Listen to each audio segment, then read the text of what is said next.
ಶುಭೋದಯ ಮಕ್ಕಳೇ. ಪಾಠ 5 ಚಿಗುರು.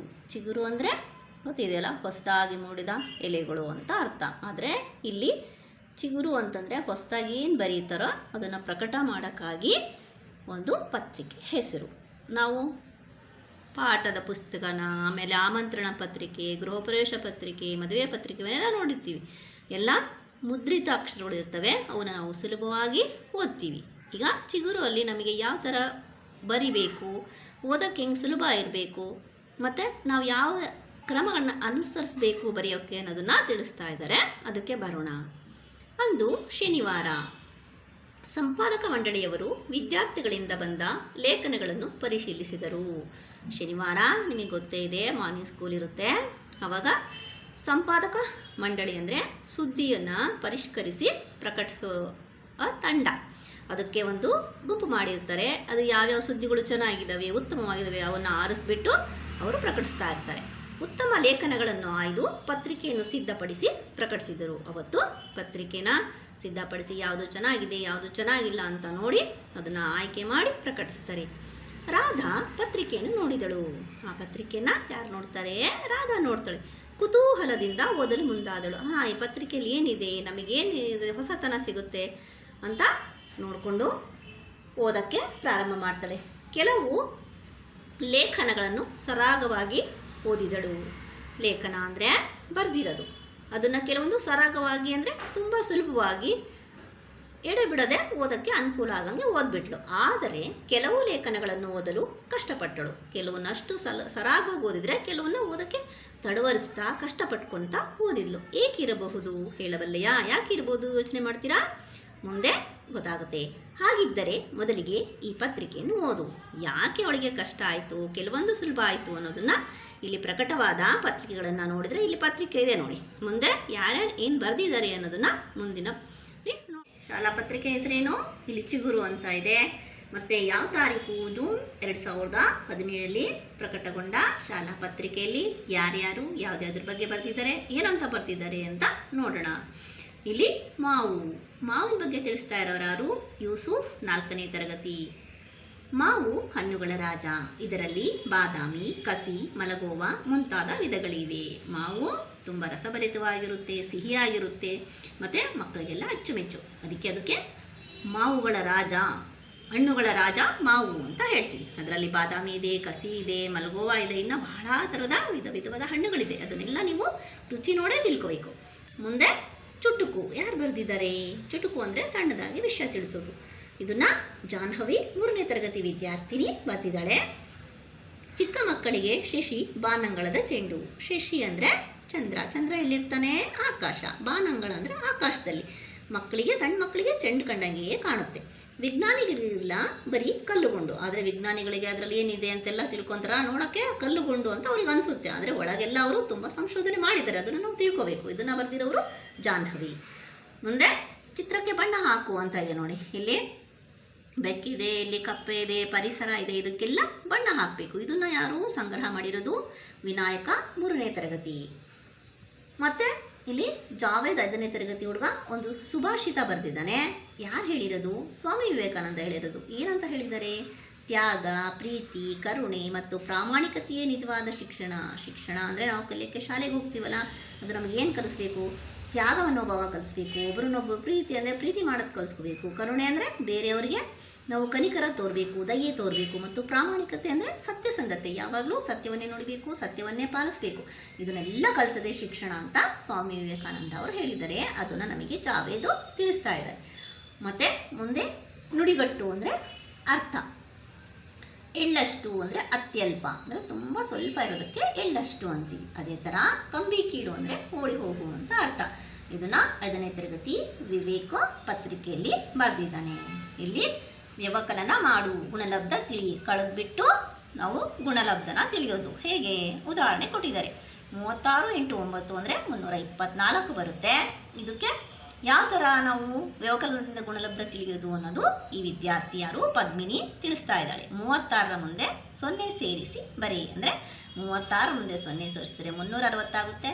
ಆ 366ರಲ್ಲಿ 36ಅನ್ನು ಕಳೆದ್ರೆ ಎಷ್ಟು ಬರುತ್ತೆ? 324 ಬರುತ್ತೆ. ಇಲ್ಲಿ ಉಳಿದಿದ್ದೇ ಇದರ ಗುಣಲಬ್ಧ ಆಗುತ್ತೆ. ಇದನ್ನು ನಾವು 9ರ ಮಗ್ಗಿನ ಇದರ ಮುಖಾಂತರ ತಿಳ್ಕೊಬೋದು ಅಂತ ಈ ವಿದ್ಯಾರ್ಥಿನಿ ತಿಳಿಸಿದಾಳೆ. ಮುಂದೆ ಈ ಚಿತ್ರಗಳಲ್ಲಿ ವ್ಯತ್ಯಾಸ ಗುರುತಿಸಿ. ಇಲ್ಲಿಯೂ ಚಿತ್ರ ಇದೆ, ಇಲ್ಲೂ ಚಿತ್ರ ಇದೆ.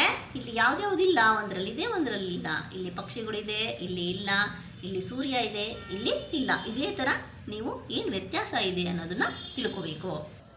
ಮುಂದೆ ನಿಮಗಿದು ತಿಳಿದಿರಲಿ ಅಂತ ಬರೆದರೆ ಯಾರು? ಮಾಲಾ ಅನ್ನೋ ವಿದ್ಯಾರ್ಥಿ, 4ನೇ ತರಗತಿ ವಿದ್ಯಾರ್ಥಿ. ಏನು ತಿಳ್ಕೋಬೇಕು ನಾವೆಲ್ಲ?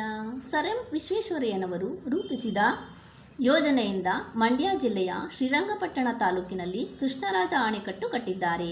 ಇದರಿಂದ ಈ ಭಾಗದ ರೈತರಿಗೆ ತುಂಬ ಅನುಕೂಲವಾಗಿದೆ. KRS ನೋಡಿದಿರಲ್ಲ, ಕೃಷ್ಣರಾಜ ಸಾಗರ ಡ್ಯಾಮು, ಅದನ್ನು ಸರ್ ಎಂ ವಿಶ್ವೇಶ್ವರಯ್ಯ ಅವರ ಕಟ್ಟಿರೋದು. ಅದು ಎಲ್ಲರಿಗೂ ತುಂಬ ಅನುಕೂಲ ಆಗಿದೆ ಅಂತ ಈ ವಿದ್ಯಾರ್ಥಿನಿ ತಿಳಿಸಿದ್ದಾಳೆ. ಇಲ್ಲಿ ಮತ್ತು ಜಲಪಾತದ ಬಗ್ಗೆ, ಜೋಗ ಜಲಪಾತ ನೋಡಿದಿರಲ್ಲ, ಅದ್ರ ಬಗ್ಗೆ ತಿಳಿಸ್ತಾರೆ ಯಾರು? ಸತೀಶ್ ಅನ್ನೋನು 5ನೇ ತರಗತಿ ವಿದ್ಯಾರ್ಥಿ. ಏನಂತ ತಿಳಿಸ್ತಾ ಇದ್ದಾನೆ? ಜೋಗ ಜಲಪಾತ ಲೋಕವಿಖ್ಯಾತ, ಕನ್ನಡ ನಾಡಿನ ಹೆಮ್ಮೆಯ ತಾಣ, ಮಲೆನಾಡಿನ ಶಿವಮೊಗ್ಗ ಜಿಲ್ಲೆಯ ಸಾಗರ ತಾಲೂಕಿನ ಜೋಗಹಳ್ಳಿಯಲ್ಲಿ ಇದೆ.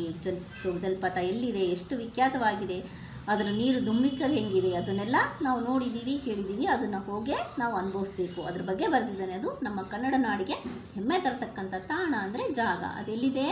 ಮಲೆನಾಡಿನ ಶಿವಮೊಗ್ಗ ಜಿಲ್ಲೆಯ ಸಾಗರ ತಾಲೂಕಿನಲ್ಲಿ. ಅದು ಹಳ್ಳಿ ಹೆಸರು ಜೋಗು. ಅದು ಜಗತ್ಪ್ರಸಿದ್ಧವಾಗಿದೆ ಅಂತ ಸತೀಶ್ ತಿಳಿಸ್ತಾ ಇದ್ದಾನೆ. ಮುಂದೆ ಸ್ವಾಮಿ ವಿವೇಕಾನಂದ ಬಗ್ಗೆ ವಿನಾಯಕ 3ನೇ ತರಗತಿ ವಿದ್ಯಾರ್ಥಿ ಏನಂತ ಹೇಳ್ತಾನೆ? ವಿವೇಕಾನಂದರು ಹಿಂದೂ ಧರ್ಮದ ಹಿರಿಮೆಯನ್ನು ಜಗತ್ತಿಗೆ ಸಾರಿದರು. ಇವರ ಬಾಲ್ಯದ ಹೆಸರು ನರೇಂದ್ರ. ತಂದೆ ವಿಶ್ವನಾಥ ದತ್ತ, ತಾಯಿ ಭುವನೇಶ್ವರಿ ದೇವಿ. ಸ್ವಾಮಿ ವಿವೇಕಾನಂದ ಯಾರಿಗೆ ಗೊತ್ತಿಲ್ಲ ಹೇಳಿ? ಎಲ್ಲರಿಗೂ ಗೊತ್ತಿರಲ್ಲ. ನಮ್ಮ ಹಿಂದೂ ಧರ್ಮವನ್ನು ಇಡೀ ಪ್ರಪಂಚಕ್ಕೆ ಸಾರಿದಂಥ ವ್ಯಕ್ತಿ. ಅವರ ತಾಯಿ ಹೆಸರೇನು? ಭುವನೇಶ್ವರಿ ದೇವಿ. ತಂದೆ ವಿಶ್ವನಾಥ ದತ್ತ ಮತ್ತು ಅವನ ಬಾಲ್ಯದ ಹೆಸರು ನರೇಂದ್ರ ಅಂತ ಈ ವಿದ್ಯಾರ್ಥಿ ನಮಗೆಲ್ಲ ಪತ್ರಿಕೆ ಮುಖಾಂತರ ತಿಳಿಸಿದ್ದಾನೆ. ಮುಂದೆ ನಮ್ಮ ನಾಡಹಬ್ಬ ದಸರಾದ ಬಗ್ಗೆ ಯಾರು ತಿಳಿಸ್ತಾ ಇದ್ದಾರೆ? ಥಾಮಸ್, 5ನೇ ತರಗತಿ ವಿದ್ಯಾರ್ಥಿ. ನಮ್ಮ ನಾಡಹಬ್ಬ ದಸರಾ, ಇದಕ್ಕೆ ಶರನ್ನವರಾತ್ರಿ ಎಂದು ಕರೆಯುತ್ತಾರೆ. ಮೈಸೂರು ದಸರಾ ರಾಜ ಪರಂಪರೆಯನ್ನು ಪ್ರತಿನಿಧಿಸುತ್ತದೆ. ಇನ್ನು ಜಂಬೂ ಸವಾರಿ ಆಕರ್ಷಣೀಯ. ನಾಡಹಬ್ಬ ದಸರಾದ ಬಗ್ಗೆ ತಿಳಿಸ್ತಾ ಇದ್ದಾನೆ. ಎಲ್ಲಿ ನಡೆಯೋದು? ಮೈಸೂರಲ್ಲಿ ನಡೆಯುತ್ತೆ.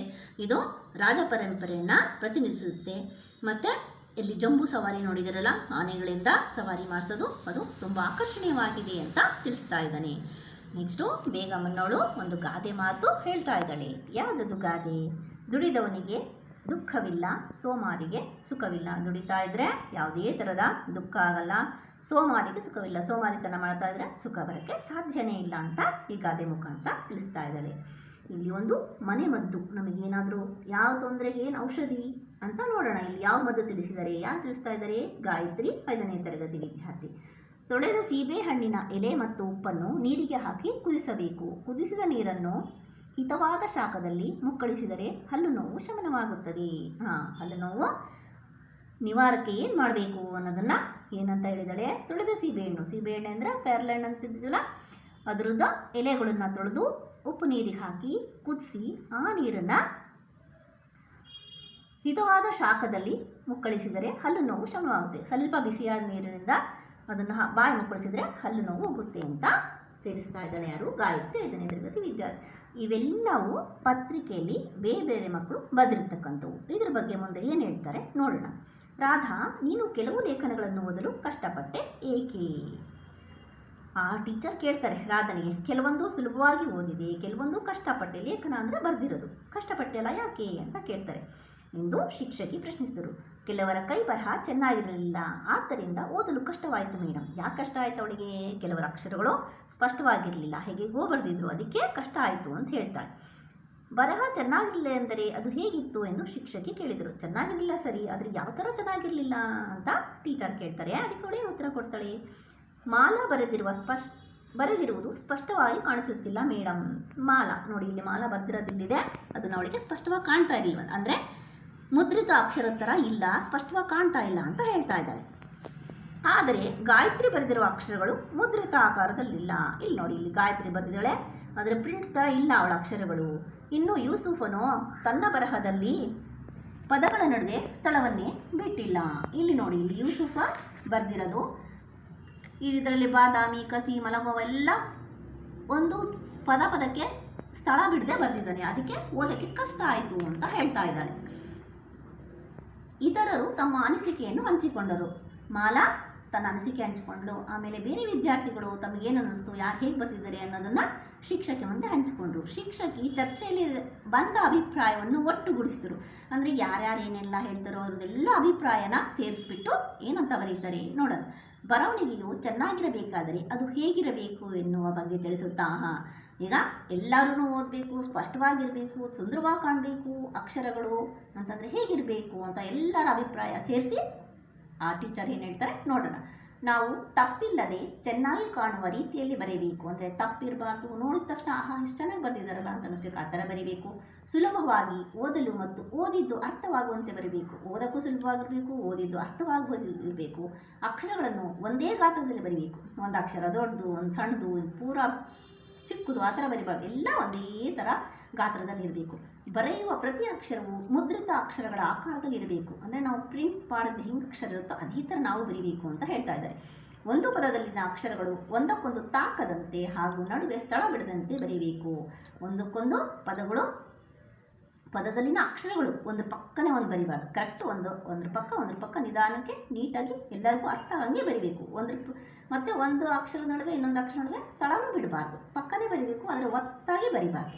ಪದಗಳನ್ನು ಗುರುತಿಸಲು ಸಹಾಯವಾಗುವಂತೆ ಪದಗಳ ನಡುವೆ ಸ್ವಲ್ಪ ಸ್ಥಳವನ್ನು ಬಿಟ್ಟು ಬರೀಬೇಕು. ಒಂದು ಪದ ಆದಮೇಲೆ ಒಂದು ಪದ ಬಿಟ್ಟು ಸ್ಥಳ ಬಿಟ್ಟು ಬರೀಬೇಕು. ಒಂದು ಸಾಲಿನ ಅಕ್ಷರಗಳು ಮತ್ತೊಂದು ಸಾಲಿನ ಅಕ್ಷರಗಳಿಗೆ ತಾಕದಂತೆ ಸಾಲುಗಳ ನಡುವೆ ಸೂಕ್ತ ಸ್ಥಳ ಇಟ್ಟು ಬರೀಬೇಕು. ಮತ್ತು ಮೇಲಿನ ಸಾಲು ಬರೆಯೋದು, ಅದ್ರ ಪಕ್ಕ ಕೆಳಗಡೆ ಸಾಲು ಬರಿಬೇಕಾದ್ರೆ ಮೇಲಕ್ಕೆ ತಾಕಂಗೆ ಬರಿಬಾರ್ದು. ಅದೇ ಬೇರೆ ಸಾಲು, ಇದೇ ಬೇರೆ ಸಾಲು. ಇಲ್ಲೆಲ್ಲ ಪ್ರಿಂಟಿಂಗ್ ನೋಡ್ತಿರಲ್ಲ ಹೆಂಗೆ ಥರ ಕಾಣುತ್ತೆ ಆ ಥರ ನಾವು ಬರಿಬೇಕು. ಅಕ್ಷರ ಹಾಗೂ ಸಾಲುಗಳು ಓರೆಯಾಗಿರಬಾರದು ಎಂದು ಹೇಳಿದರು. ಮತ್ತು ಕ್ರಾಸ್ ಆಗಿರಬಾರ್ದು, ಓರೆ ಆಗಿರಬಾರ್ದು, ಕರೆಕ್ಟಾಗಿ ಬರಿಬೇಕು ಅಕ್ಷರಗಳನ್ನು ಅಂತ ಹೇಳಿದ್ದಾರೆ. ವಿದ್ಯಾರ್ಥಿಗಳು ಚೆನ್ನಾಗಿ ಬರೆಯೋ ಕ್ರಮ ತಿಳಿದು ಸಂತಸಗೊಂಡರು. ಈಗ ವಿದ್ಯಾರ್ಥಿಗಳಿಗೆ ಎಲ್ಲರಿಗೂ ಗೊತ್ತಾಯಿತು ಸರಿಯಾಗಿ ಬರೆಯೋ ಕ್ರಮ ಯಾವುದು ಅಂತ. ನಾವು ಸಹ ಈ ಎಲ್ಲ ಏನು ಹೇಳಿದ್ದಾರೆ, ಯಾವ ಥರ ಬರಿಬೇಕು, ಅಕ್ಷರಗಳು ಒಂದೇ ಸಮ ಇರಬೇಕು, ಜಾಗ ಬಿಡಬಾರ್ದು, ನೀಟಾಗಿರಬೇಕು, ಓದೋಕ್ಕೆ ಸುಲಭವಾಗಿರಬೇಕು ಅನ್ನೋದನ್ನು ನಾವು ಅಳವಡಿಸ್ಕೊಳ್ಳೋದನ್ನು ತಿಳ್ಕೋಬೇಕು ಮಕ್ಕಳೇ ಇದರಿಂದ.